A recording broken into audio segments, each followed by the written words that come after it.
ঠোঁটে লিপস্টিক আলতা যা করতে হয় মানে যা লাগাতে হয়, সে যে সাজগুজ করে একবারে গয়নাগাঠি পরে সুন্দর কাপড় পরে নেকেট কাপড় পরে রাস্তাঘাটে চলাচল করত, এইরকমভাবে চলাফেরা করত।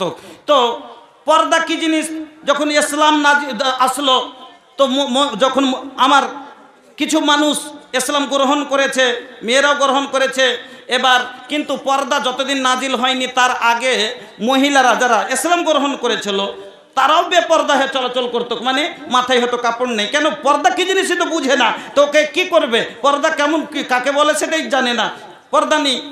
তো রাস্তাঘাটে সাজ সিঙ্গার করে তারাও হাঁটাহাঁটি করতো, যার কারণে ওই মুনাফেকেরা, যেরকম বললাম না এই যুগ আছে কিছু গেলা যে রাস্তা দিয়ে হাঁটলে ছোঁড়াকে খালি টিকটিকি লাগিয়ে দেখে আছে, বলছে কে গেল এটা, ওই রকমই মুনাফেকেরা ওই যুগে করতো কি, মানে রাস্তায় যখন থাকতো আর মুসলমানের মেয়েরা চলাচল করতো দেখে টিটকিরি মারামারি করতো, চোখ চমকা চমকা, দেখ দেখ দেখ জিনিস গেল এখানটা দেখ, এরকম মানে চোখটা মারা টাড়াটাড়ি করা, চোখ চমকা কপাল চমকা এরকম করতো।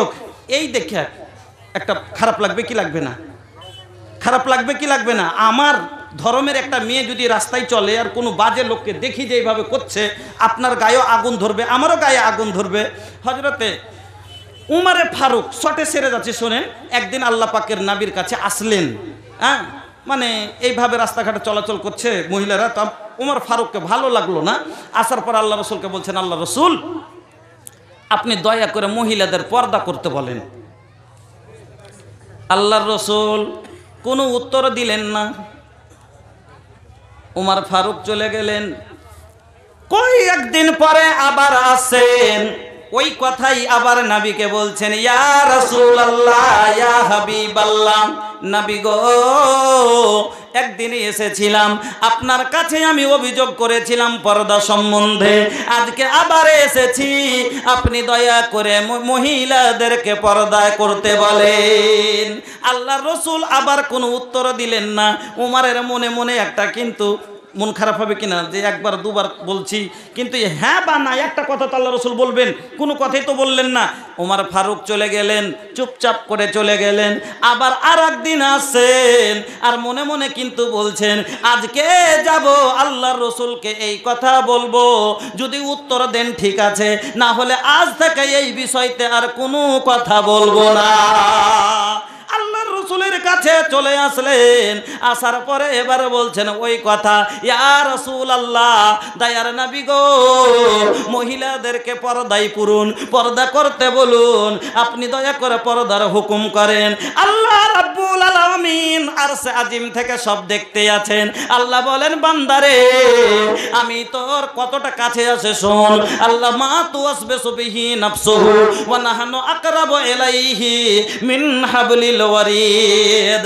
বান্দারে তোরা মনে ভাবছিস আমি সাত আসমানের উপরে আরশে আজিমে আছি, ওরে বান্দা শুন আমি তোর কতটা কাছে আছি, তোর অন্তরে যে কল্পনাটা তোরা করিস সেটাও আমি জানি, আর তোর ঘাড়ের রগটা তোর বডি থেকে যতটা কাছে আছে আমি আল্লাহ তার চাইতে তোর কাছে আছি।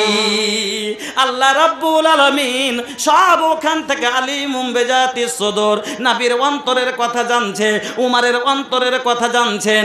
আল্লাহ রাব্বুল আলামিন জানছেন যে হ্যাঁ আল্লাহর রাসূলের মন যে পর্দা হওয়া দরকার, কিন্তু কিছু বলতে পারেন না। কেন বলেন না? আল্লাহ কিছু বলেনি, নিজের মন থেকে কেমন করে বলে দিব? কোরআন বলছে, ওয়ামা ইয়ানতিকু আনিল হাওয়া ইন হুয়া ইল্লা ওয়াহয়ুহা। আল্লাহ নিজে নবীর গওয়াহি দিচ্ছে, আমার নবী নিজের মন থেকে কোনোদিন একটাও কথা বলেননি। আল্লাহ যা ওহী করেছেন তাই বলেছেন। আমার আল শায়ের বলছে, মোহাম্মদ হাদি হারগিজ না গুপতে তা না গুপতে জিবরিল, জিবরিল হারগিজ না গুপতে তা না গুপতে কিরদেগার।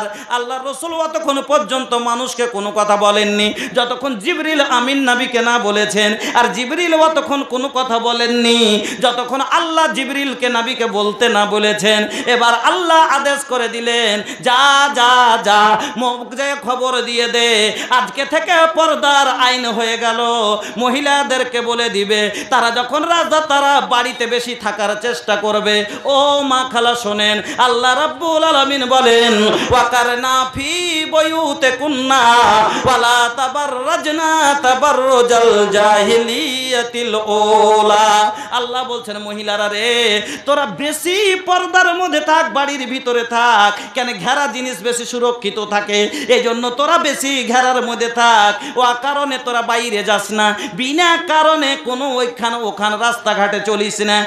দেখেন আজকে আল্লাহ রাব্বুল আলামিন বললেন যে তোমরা বাড়ির ভিতরে বেশি থাকো, তার বিনিময় আজ আমার মা খালারা কতটা আগে গেল, এরা বরযাত্রী যেতে শুরু করে দিল।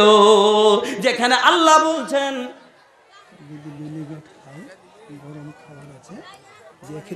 যে বলেছি দুবার, গরম খাবার আছে, যদি কেউ খেতে চান খেতে পারেন, যান খেয়ে নিন। আল্লাহ বলে দিলেন যে তোমরা বেশি বাড়িতে থাকো, ও কারণে বাইরে যাবে না। তার পরিবর্তে আজ মহিলারা কি করলো, তারা বরযাত্রী যেতে শুরু করলো। আচ্ছা, বরযাত্রী যাওয়াটা কোনো কারণ? কোনোই কারণ নয়। কারণ কোনটা? ডাক্তারখানা যেতে হবে, কোর্টে যেতে হবে, হয় কি না? এমন কোন জমির রেজিস্ট্রিতে অফিসে যেতে হবে, এগুলো হলো দরকার। আর যদি দরকারে বাড়ি হনে বের হবে, আল্লাহ রাব্বুল আলামিন বলছেন কুল্লিল মুমিনাতি ইয়াগযুজনা মিন আবসারিহিন্না ওয়া ইয়াহফাজনা ফুরুজাহুন্না ওয়া লা ইউবদিনা জিনাতাহুন্না ইল্লা মা জাহারা মিনহা। যখন বাড়ি থেকে বের হবে, তুমি গয়না কাঠিগুলো ভালো করে ঢেকে নিবে। আর তার বদলাই আমার মা খালারা কি করে, বাক্স থেকে বের করে আরো পরে নিবে। ঠিক না বে ঠিক? সবটাই উল্টা, সবটাই উল্টা। আল্লাহ কি বলছে, বাইরে গেলে তুমি কি করো, গয়না কাঠি গেলা কাঠি সাটো লুকিয়ে লাও। কেন? পর পুরুষের আগা দিকে যাবে, ঝলকিবে, ঝুমঝুম করে বাজবে, তোমার দিকে তাকাবে। আর যদি তোমার দিকে কেউ তাকায়, আকর্ষণ হয়, তাহলে শুনেন বুখারী ও মুসলিমের হাদিস, আল্লাহ পাকের নবী বলছেন নিসাউন কাসিয়াতুন আরিয়াতুন মুমিলাতুন মাইলা রুসাহুন্না কাসনামাতিল বুকতিল মাইলা লা ইয়াদখুলনাল জান্নাতা ওয়া লা ইয়াজিদনা রিহাহা।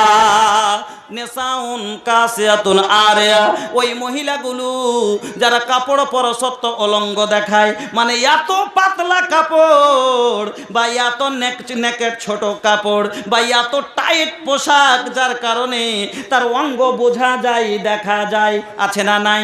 আছে।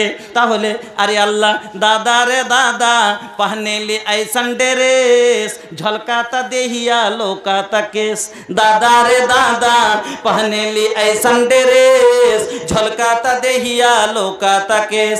এমন পোশাক পরিধান করে যার কারণে তার চুল কত বড় দেখা যায়, ফেসের ফর্সা কি কালা সেটাও বোঝা যায়।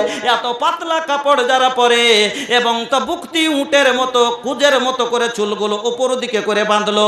বুকতি একটা আরবের মাটিতে উঁটো হয়, যার কুজটা উপর দিকে খুব চাঁড়া থাকে, ওই রকম করে চুলগালাকে উপর দিকে করে যারা বাঁধলো, আর দুলকি চাল দিয়ে মাজা দুলিয়ে পর পুরুষকে নিজের দিকে আকর্ষণ করার জন্য এই নিয়তে হাঁটে এবং নিজেও পর ছেলের দিকে আকর্ষিত হয়। এইরকম মহিলা গেলা বলবেন কারা এরকম করে চলে? না, চলে না। আর আপনি বাজারে যান, দেখতে পাবেন চপ্পল है ऊंची हील की और ऊंटनी सी चाल, होठों को कर रही है लिपस्टिक लगा के लाल। জালসা শুনতে গেলে লিপস্টিক দিতে হবে, এটা ঠিক? জালসা শোনার মানে কি? জালসায় গেলাম, যেটা জানি না কোরআন হাদিস শুনবো, যেটা আমার মধ্যে কমি আছে সেটাকে পুরা করব, এই নিয়ে তো জালসা শুনতে যাওয়া। আর জালসা শুনতে আসতে গেলে ফের একবার উঁচা গুল্লা চাপ্পল দিয়ে রাস্তায় হাঁটছে, আর এই গুট্টি পড়ে পড়ে আছে, খালি টলমল টলমল, মানে গুল্লা পড়ছে, খালি এইরকম করছে। अंग्रेजी स्टाइल में चले हाई हिल के सैंडल बा, ऊंचा गुल्लर सैंडल। अंग्रेजी स्टाइल में चले हाई हिल के सैंडल बा।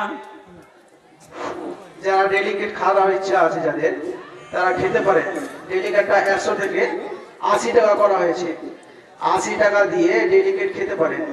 যাদের ইচ্ছা আছে খাওয়ার, গিয়ে খেয়ে নেবেন। আপনারা ধৈর্য রেখে বসেন। আজ আমি হলাম ছেলে, আমার বাবা বসে আছেন। কে?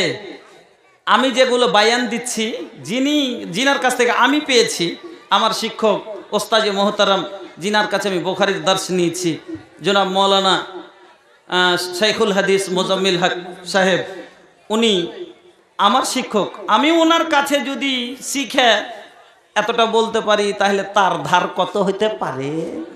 হ্যাঁ, তাহলে আমার বাপের কিরকম হতে পারে ওয়াজ। এই জন্য আপনারা ধৈর্য রেখে বসেন। একবারে হাদিস কোরআনের ভান্ডার, পুরা বুখারী মুখস্থ বললেই চলে। আল্লাহু আকবার, যেটা বলছি সেটাই আছে মনে। আল্লাহু আকবার। সেই রকম ওস্তাজে মোহতারাম আলহামদুলিল্লাহ আমার শেখ, আল্লাহ যেন উমরকে দারাজ করেন, আল্লাহ যেন ওনার দিনী খেদমতকে যেন কবুল করেন। বন্ধুরা আমার, আপনারা বসেন। আমি আপনাদের সম্মুখে আলোচনা শুরু করেছি, আমার সময় ছিল 2 ঘন্টা, তবে আধ ঘন্টা ওই মৌলানা আমার খেয়ে নিয়েছেন। হ্যাঁ, যা হোক, 1.5 ঘন্টা আমার হাতে সময় ছিল, প্রায় 1 ঘন্টা কিনি হয়নি। একটু বক্তব্য আর শোনেন, 2-3টা হাদিস আর শুনিয়ে দিই আপনাকে।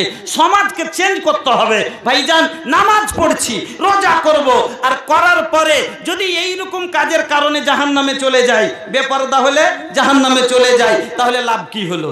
এই জন্য আতিউল্লাহ ওয়া আতিউর রাসূল, আল্লাহর কথা তো মানতে হবে।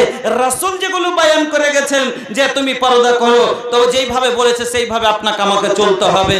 তো বলতেছিলাম যে আল্লাহ পাকের নবী বলছেন যে মহিলারা এই রকম পাতলা কাপড় পরিধান